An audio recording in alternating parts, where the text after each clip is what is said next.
Hoje vamos falar sobre Christopher Nolan, sobre Oppenheimer. Eu gostei muito do filme, dei 4 estrelas e meia no Letterboxd. Uma das notas mais altas que eu dei esse ano, provavelmente ele estará no meu top 10 de melhores filmes desse ano. Esse vídeo será um pouco mais longo, porque eu quero falar de alguns aspectos do filme de modo um pouco mais livre e mais reflexivo, então talvez eu me alongue um pouco mais do que o normal. O longa mostra o físico Oppenheimer liderando uma equipe de cientistas durante o projeto Manhattan no desenvolvimento da primeira bomba atômica dos Estados Unidos. Ele segue o Oppenheimer tanto durante o desenvolvimento da bomba, como também após o seu uso no fim da Segunda Guerra. Já de cara, ele me remeteu muito a 2 outros filmes americanos, ao JFK, do Oliver Stone, e ao Rede Social, do David Fincher. Com certeza, outras pessoas vão fazer essa ligação, vão pensar nesses filmes, até porque eu acho que esse filme do Nolan funciona, seja de modo consciente ou não, como uma espécie de ponto de encontro entre duas abordagens de uma tradição americana de filmes políticos centrados na encenação. Encenação no sentido das obras partirem de elementos muito básicos, personagens, diálogos e cenários, para construir todo o seu drama e as suas ideias. O Nolan evidencia 2 abordagens dessa tradição contemporânea americana. Do Oliver Stone, ele vai tirar um certo maneirismo, principalmente em como usa o preto e branco para criar ali uma sensação de imagem um pouco mais distante, de situações mais distantes, ao mesmo tempo que mais estilizadas, enquanto, por exemplo, a gente está ali mais próximo do Cillian Murphy, com a imagem em um tom natural. O preto e branco é um pouco mais estilizado e mais contrastado, nos distancia um pouco do Robert Downey Jr., e na trama isso vai fazendo sentido. E do Fincher, o Nolan tira essa praticidade obsessiva pela maneira que cobre os diálogos, pelo modo que decupa os diálogos por ângulos diferentes e pelo modo que organiza todo esse evento verborrágico que é o filme de maneira bastante dinâmica e bastante não linear até, né?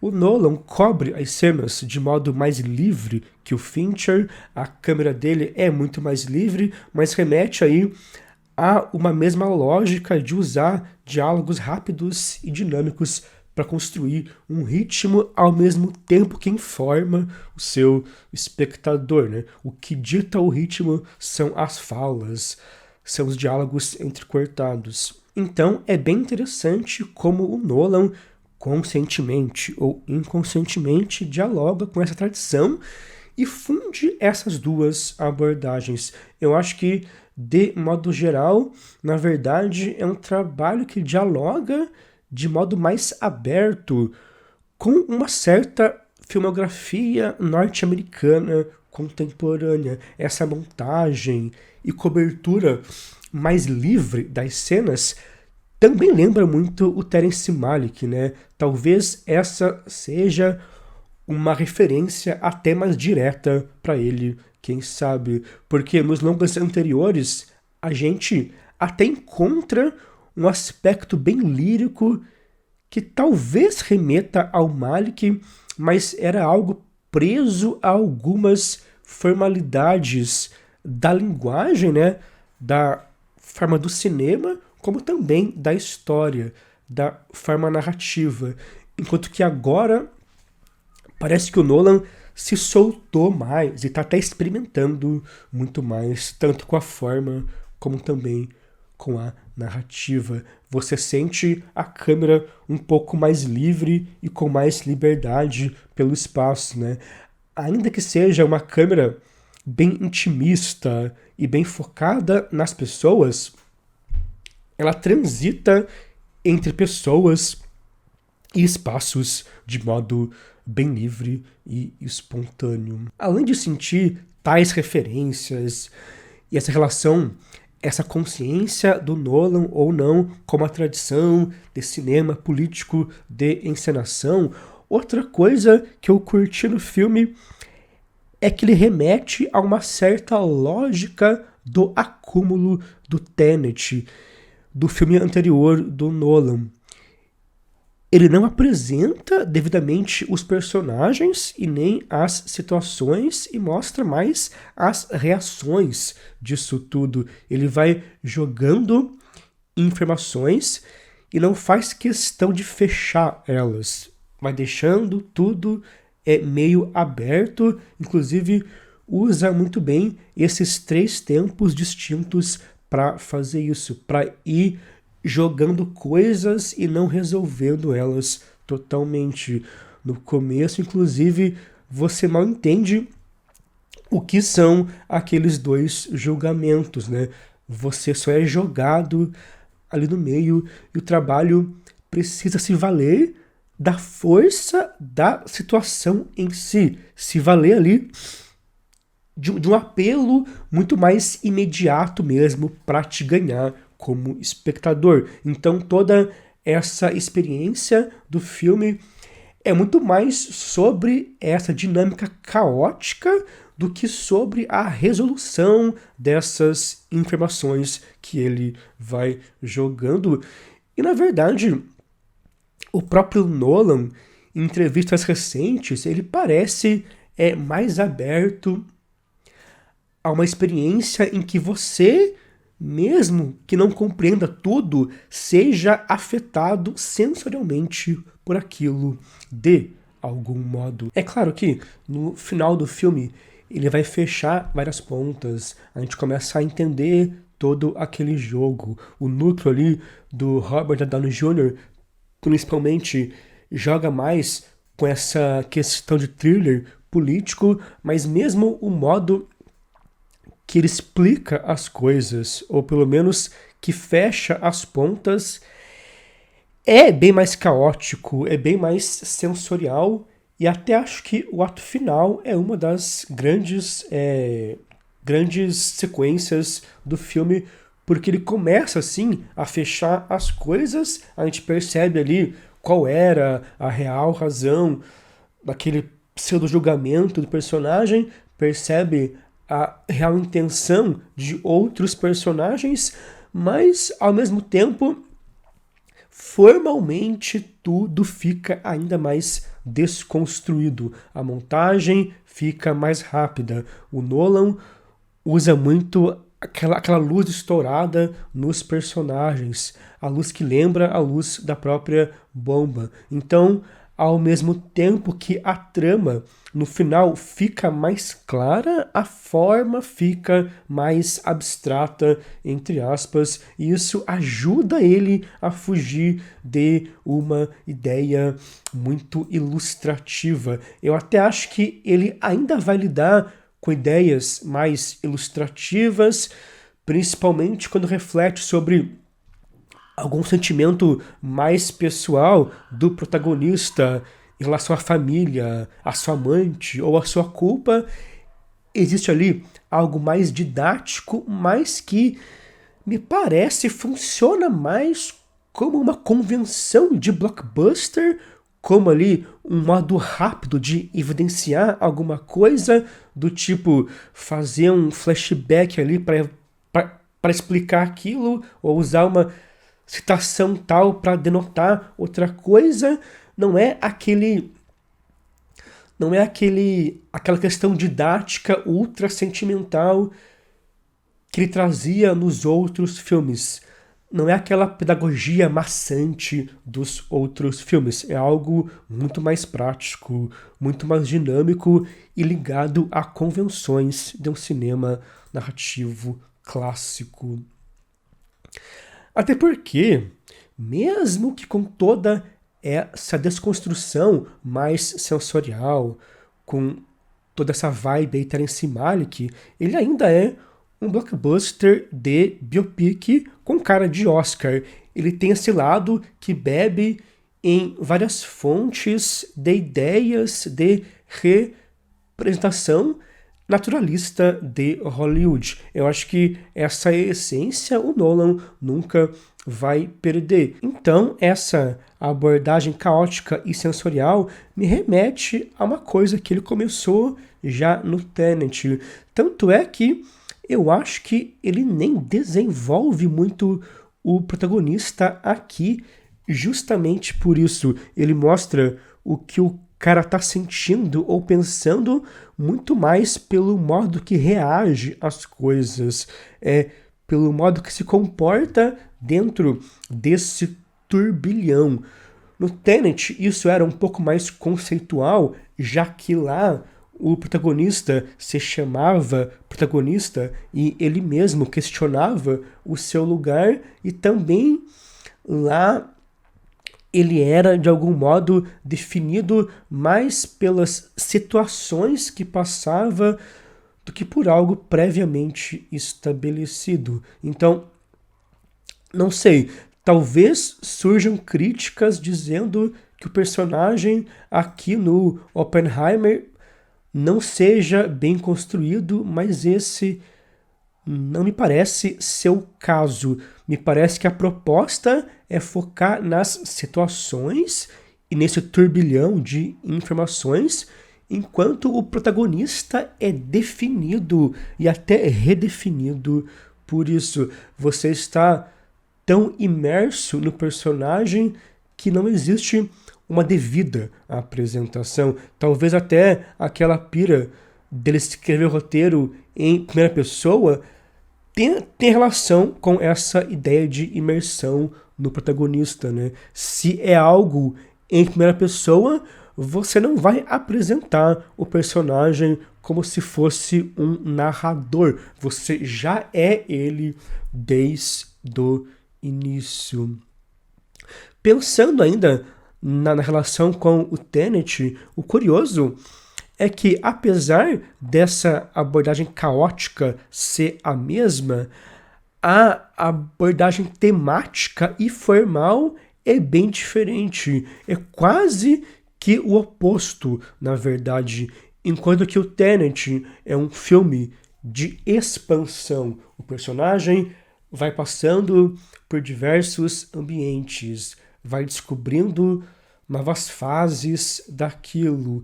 E a decupagem usa planos abertos e se aproveita muito dos espaços, dos cenários e locações para enfatizar isso.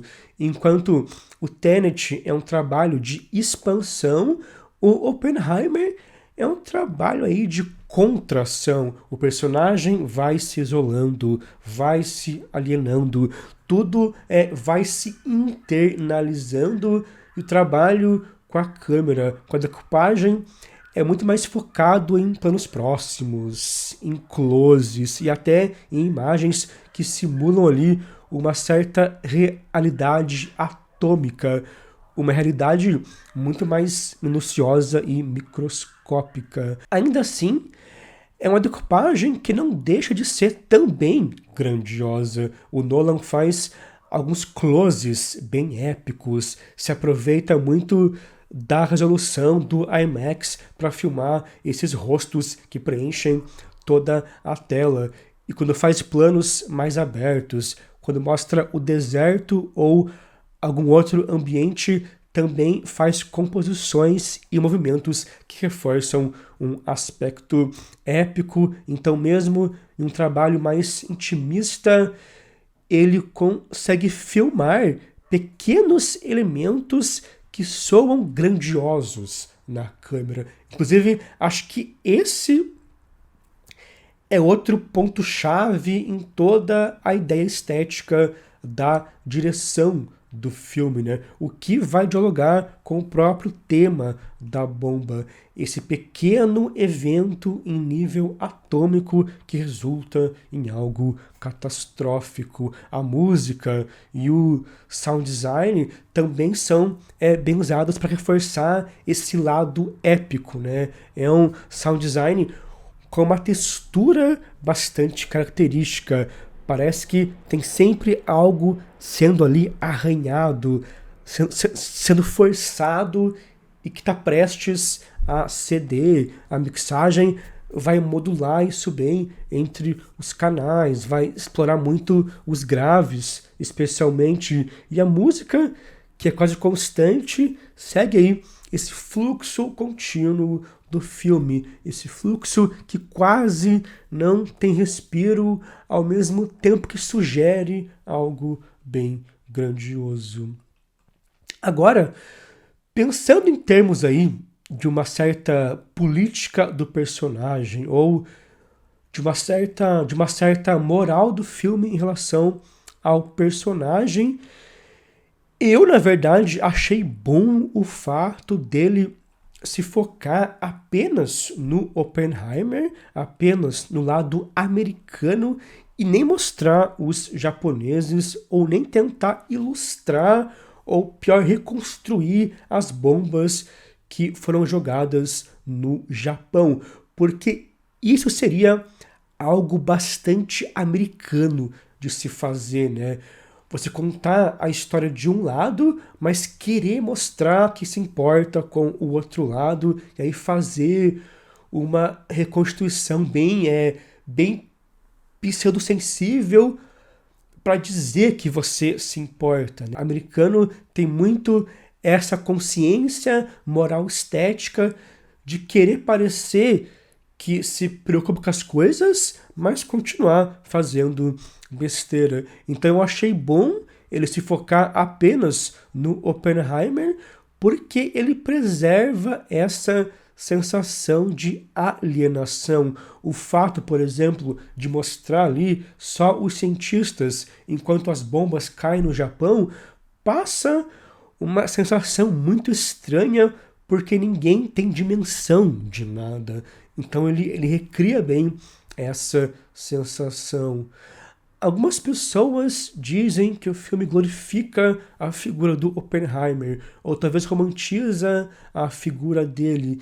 Eu acho que ele até vai romantizar um pouco, sim, quando coloca ele como um gênio difícil, mas isso me parece que também está mais ligado a algumas convenções de Hollywood desse tipo de biopic do que a qualquer outra coisa. Nunca é algo central no filme, realmente. E na real, o personagem também não se mostra uma pessoa totalmente boazinha, né? Ele atua ali quase como um CEO dos cientistas do projeto Manhattan. Ele vira um político, vira um empresário, vira um empreendedor quase. Ele tem essa pira americana de liderança e praticidade que literalmente passa por cima de alguns ideais, e o trabalho até enfatiza isso bem. Não é que o filme seja contraditório, é que ele enfatiza as contradições dessa pessoa, do Oppenheimer. E também, querendo ou não, ele é essa peça nesse jogo do governo americano. O final deixa isso bem claro, né? Que o Estado basicamente usou dos seus talentos até onde foi necessário, e aí vai de cada um acreditar nesse lado dele ingênuo ou não. Como ele se mostra uma pessoa bastante idealista, eu acho que de fato rolava essa ingenuidade, talvez de achar que estaria fazendo ali uma arma final que iria acabar com todas as guerras. Ele tinha essa visão mais universal e não tanto essa visão de soberania nacional que o Estado tinha. Mesmo que ele se mostrasse bastante patriota, esse lado idealista era também muito forte. Mas bom, é isso. No fim das contas, eu, claro, recomendo muito o filme. É interessante assistir no cinema. Claro que não é obrigatório. Você não vai perder todo o filme se não assistir no cinema do jeito certo e perfeito. Eu não acredito nisso. Até acho que quando um longa é bom, ele vai funcionar em qualquer lugar, mas como existe aqui esse jogo mais caótico, com elementos mais sensoriais, o cinema irá reforçar tudo isso, irá trazer ali um aspecto imersivo que é bastante interessante no caso desse filme. É um filme quase que sem respiro, você mal vê passar as 3 horas, então uma vez que você embarca no longa, você vai embora com ele. Me digam aqui embaixo o que vocês acharam do filme, se mais alguém aí está se convertendo ao Nolan com esses 2 últimos filmes, ou como vocês acham que esses 2 últimos filmes conversam com os outros da carreira do Nolan. Se inscrevam no canal, curtam esse vídeo e até a próxima.